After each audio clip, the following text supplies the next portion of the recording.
श्वेता झा और आप देख रहे हैं आज तक। इस वक्त की बड़ी खबर आपको बता दें, अमित शाह की नई टीम का ऐलान हो चुका है और इस टीम में कौन कौन है ये भी हम आपको बताएंगे। लेकिन इसमें जो सबसे बड़ी खबर है वो ये है कि वरुण गांधी को इस टीम में जगह नहीं मिली है। वरुण गांधी की छुट्टी कर दी गई है। साथ ही इस नई टीम में संघ से 7 लोगों को जगह दी गई है। टीम बनाते वक्त उन राज्यों के लोगों को तरजीह दी गई है जिन राज्यों में विधानसभा चुनाव आने वाले समय में होने वाले हैं। खास बात यह है कि टीम में 2/3 सदस्यों की उम्र 50 साल से कम है। तो इन मुख्य बातों पर ध्यान में रखते हुए इस टीम को बनाया गया है, अमित शाह की नई टीम को बनाया गया है और इसमें संघ के 7 लोग हैं। साथ ही साथ वरुण गांधी को, जिनका नाम कहा जा रहा था कि इनको महामंत्री बनाया जा सकता है, लेकिन उनको टीम में ही जगह नहीं दी गई है। 11 उपाध्यक्ष बनाए गए हैं जबकि 8 महासचिव बनाए गए हैं।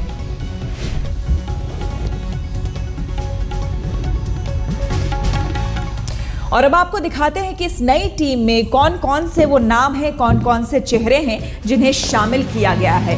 तो अमित शाह की नई टीम का ऐलान हो चुका है और काफी अहम है ये टीम कई मायनों में, क्योंकि चुनाव होने वाले हैं। महासचिव जेपी नड्डा, राजीव प्रताप रूढ़ी, मुरलीधर राव ये महासचिव बनाए गए हैं। साथ ही राम माधव, सरोज पांडे, भूपेंद्र यादव और रामशंकर कठेरिया, साथ ही साथ रामलाल। तो ये वो चेहरे हैं जिन्हें महासचिव बनाया गया है अमित शाह की टीम में। साथ ही आपको हम बताएंगे कि और कौन कौन से चेहरे हैं जो इसमें जगह पा सके हैं। लेकिन इसमें जो सबसे बड़ी खबर है वो ये है कि वरुण गांधी को इसमें जगह नहीं मिली है, जबकि काफी उम्मीदें थी और बताया जा रहा था कि महामंत्री बन सकते हैं। उपाध्यक्ष के नाम की बात करें तो बंडारू दत्तात्रेय, साथ ही BS येदियुरप्पा, मुख्तार अब्बास नकवी, पुरुषोत्तम रूपाला, प्रभात झा ये वो चेहरे हैं। सत्यपाल मलिक, रघुवर दास, किरण माहेश्वरी, विनय सहस्त्रबुद्धे,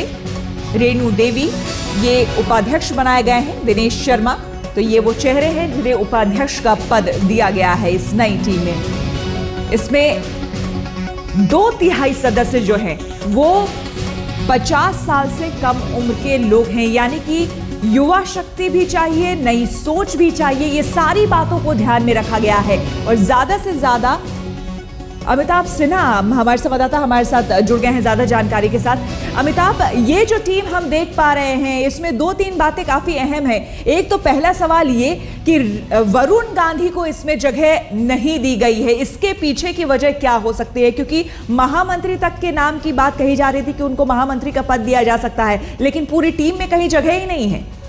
देखिए श्वेता, इसमें 2 चीजें साफ हैं। पहली बात यह है कि जब उत्तर प्रदेश के जब लोकसभा चुनाव चल रहे थे तो वरुण गांधी अपने जिस इलाके से चुनाव लड़े थे सुल्तानपुर, वहीं सुनते रहे थे। दूसरी बात, पूरे उत्तर प्रदेश में प्रचार करने को नहीं थे। तीसरी बात, मेनका गांधी कहती है कि उत्तर प्रदेश के CM बनना चाहते हैं। कम से कम नरेंद्र मोदी और अमित शाह के शैली में ये नहीं कि कोई अपने रोल का ऐलान पहले ही से कर दे। तो इस बात को लेकर भी हो सकता है कि आलाकमान थोड़ा खफा हो। लेकिन सबसे अहम बात जो ये है वो ये है कि जो पिछली टीम के बाद जो विरासत की बात नरेंद्र मोदी लगातार, ऐसे अगर किसी के पिता मंत्री हो, मुख्यमंत्री, उनके बेटे को कैबिनेट में नहीं लिया गया है। मेनका गांधी भी महामंत्री अगर कैबिनेट मंत्री हैं तो उनके बेटे को नहीं बनाया गया महासचिव, नए लोगों को जगह दी गई है श्वेता। तो जाहिर तौर पर वरुण गांधी 2-3 कारणों से महासचिव पद पर नहीं आ पाए हैं, जिसमें एक कारण तो विरासत वाली भी है और दूसरी कारण हो सकता है कि आलाकमान पिछले कुछ दिनों के बयानों और उनके कामकाज से हो सकता है खुश ना हो। बिल्कुल। साथ ही अमित, इसमें और एक अहम बात है, 7 ऐसे लोग हैं, ऐसे चेहरे हैं जो कि संघ से जुड़े हैं।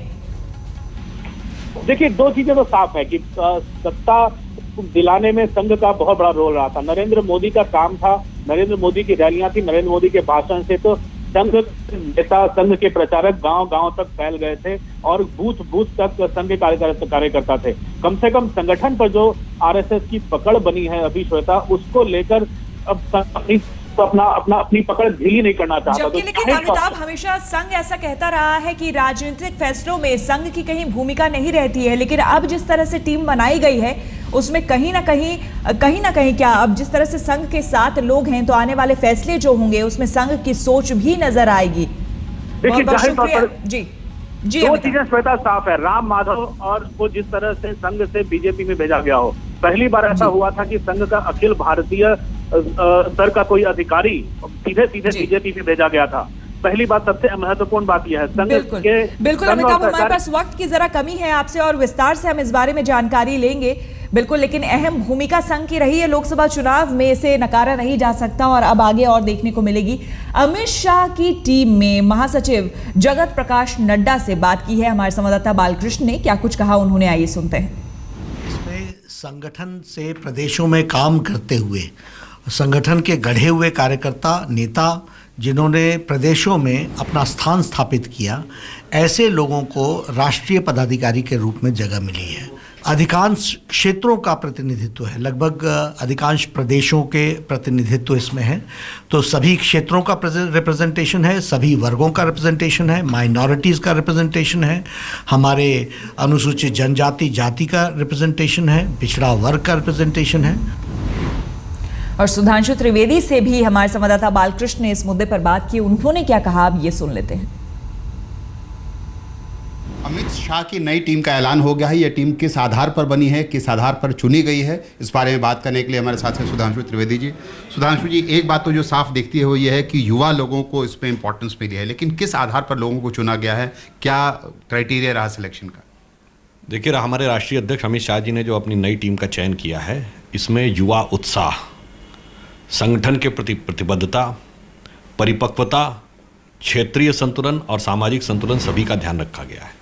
महत्वपूर्ण बात यह है कि इसमें आप देखेंगे कि 2/3 से अधिक लोग 50 से कम आयु के हैं और इनमें जो युवा लिए गए हैं वो सब भी पूर्व में कोई ना कोई दायित्व सफलतापूर्वक निर्वहन कर चुके हैं और इसमें समाज के अन्य वर्गों का भी पूरा प्रतिनिधित्व किया गया है। अतः अब इस समय श्री नरेंद्र मोदी के नेतृत्व में भारत को नई दिशा में ले जाने की जो प्रयास हमारी केंद्र सरकार कर रही है, उसके प्रयासों और जनता के मध्य यह टीम एक बहुत अच्छे सेतु का कार्य करेगी, ऐसा हमें विश्वास है। कुछ लोग जिनकी चर्चा थी कि वो मंत्री बन सकते हैं, उनमें से मुख्तार अब्बास नकवी, इन लोगों को का भी नाम लिस्ट में शामिल है। क्या इसका मतलब है कि अब ये लोग मंत्री नहीं बन सकते या दोहरी जिम्मेदारी भी हो सकती है फ्यूचर में?